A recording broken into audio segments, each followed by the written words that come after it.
ഒരു കന്നഡ മൂവിയെക്കുറിച്ചാണ് ഇന്നത്തെ വീഡിയോ. നിമിത്ത മാത്ര എന്നാണ് ഈ ഒരു മൂവിയുടെ പേര്. ഈ മൂവി ഇപ്പോൾ സൺ NXTയിൽ അവൈലബിൾ ആണ്.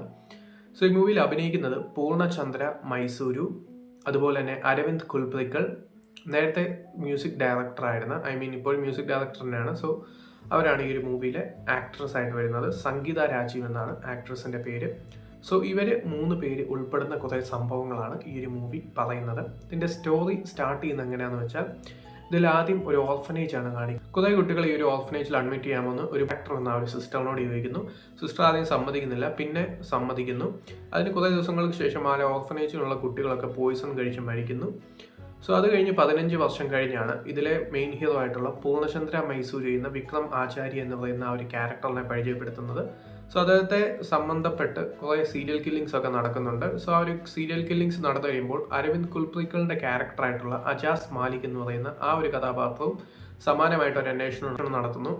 ഇവരുടെ അന്വേഷണം എവിടെയാണ് എത്തി നിൽക്കുന്നത് എന്നുള്ളതാണ് സിനിമയുടെ സ്റ്റോറി. സോ ഒരു പറയുമ്പോൾ തന്നെ പ്രോമിസിംഗ് ആയിട്ടുള്ള സ്റ്റോറി ആണെങ്കിൽ പോലും ഇതിൻ്റെ കണ്ടന്റും സ്ക്രിപ്റ്റും ഒക്കെ നല്ലതാണ്. പക്ഷേ ഇതിൻ്റെ മേക്കിങ്ങിലുള്ള ചില പ്രശ്നങ്ങളാണ് ഈ ഒരു മൂവിയെ വലിയ സാറ്റിസ്ഫാക്ഷൻ തരാതെ കൊണ്ടുപോകുന്നത്. സോ ഈ ഒരു പൂർണ്ണചന്ദ്ര മൈസൂരി എന്ന ഈ ഒരു ക്യാരക്ടർ നടത്തുന്ന അന്വേഷണവും, അതുപോലെ തന്നെ ഈ ഒരു അരവിന്ദ് കുൽപ്രിക്കലിന്റെ ക്യാരക്ടറായിട്ടുള്ള അജാസ് മാലിക് നടത്തുന്ന അന്വേഷണവും ഒന്നും കൺവിൻസിംഗ് ആയിട്ടല്ല പ്രസന്റ് ചെയ്തിരിക്കുന്നത് എന്നുള്ളതാണ് ഈ ഒരു സിനിമയുടെ പ്രധാന പ്രശ്നം. കാരണം ആ ഒരു ബഡ്ജറ്റ് കൺസ്ട്രെയിൻസിന്റെ പ്രശ്നങ്ങളൊക്കെ ഇതിൽ കാണാം. പക്ഷെ എന്നാൽ പോലും ആ ഒരു ലെവലിലോട്ട് ഒരു സ്റ്റോറിയുടെ കഥ പറയാൻ ഇവരെ കൊണ്ട് സാധിച്ചിട്ടില്ല.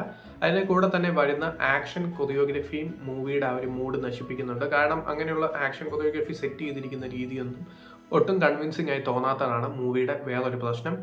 സോ ഒരു ആക്ടിംഗ് ഡിപ്പാർട്ട്മെന്റിന്റെ കാര്യം പറയുകയാണെങ്കിൽ, സംഗീത രാജീവ് എന്ന് പറയുന്ന ആ ഒരു ആക്ട്രസിന്റെ പെർഫോമൻസ് വളരെ വൈറ്റലാണ് ഈ ഒരു മൂവിയിൽ. പക്ഷേ ആ ഒരു പെർഫോമൻസ് എവിടെയും കൺവിൻസിംഗ് ആയി വരുന്നില്ല എന്നുള്ളത് സിനിമയുടെ വേറൊരു പ്രധാന പ്രശ്നമാണ്.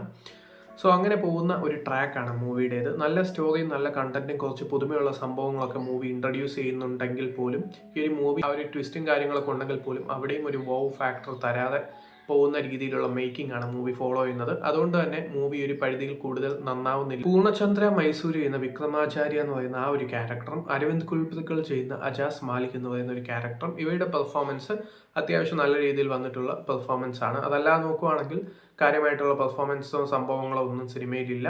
ഈ ഒരു സ്റ്റേജിങ് ആണ് മൂവിയെ കൂടുതലായി ആ ഒരു മൂഡിലോട്ട് എത്തിക്കുന്നത്. സോ ഒരു സ്റ്റേജ് ചെയ്യുന്ന സംഭവങ്ങൾ, ആ ഒരു സ്ക്രീൻ പ്ലേ ആ കാര്യങ്ങളൊന്നും ഒട്ടും എൻഗേജിങ് ആയിട്ടോ അല്ലെങ്കിൽ ആ ഒരു രീതിയിലുള്ള ഒരു വാവ് ഫാക്ടറും സംഭവങ്ങളൊന്നും തരാത്ത രീതിയിലോട്ടാണ് കൊണ്ടുപോകുന്നത്. അതാണ് മൂവിയുടെ പ്രധാന നെഗറ്റീവ് എന്ന് പറയുന്നത്. സോ താല്പര്യമുള്ളവർക്ക് കണ്ടു നോക്കാം, കണ്ടിട്ട് നിങ്ങളുടെ അഭിപ്രായം പറയാം. ഈ മൂവി ഇപ്പോൾ സൺ NXTയിൽ അവൈലബിൾ ആണ്.